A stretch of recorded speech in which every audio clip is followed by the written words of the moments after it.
Hey guys! నేనిప్పుడే 'Vishnu విన్యాసం' movie చూసాననమాట. 'Shri Vishnu' act చేసింది. నాకైతే అసలు ఎక్స్‌పెక్టేషన్స్ లేవు. సో, నేను స్టార్ట్ చేశాను.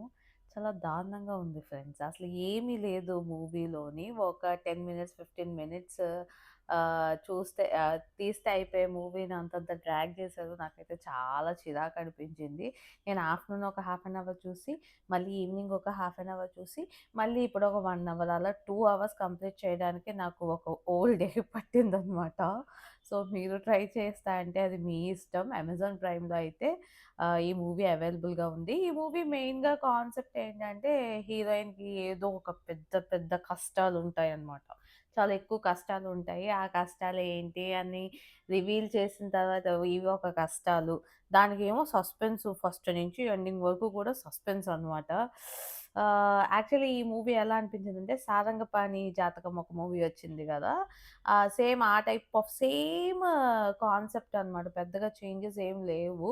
అక్కడ ఒకరిని చంపాలి, ఇక్కడ వీళ్ళు చచ్చిపోతారన్నట్టు మార్చుతారంతే. అంతకు మించి ఏమీ లేదు. ఫైనల్‌గా కంటెంట్ అయితే ఒకటే. జాతకాలని నమ్మొద్దు. ఆహ్, ఫైనల్‌గా మీరేమనుకుంటే అదే చేయండి అన్న కాన్సెప్ట్‌లోనే క్లైమాక్స్‌కి ఫినిష్ చేశారు. సో, మీరు ట్రై చేయాలనుకుంటే ట్రై చేయండి. నాకైతే అస్సల నచ్చలేదు.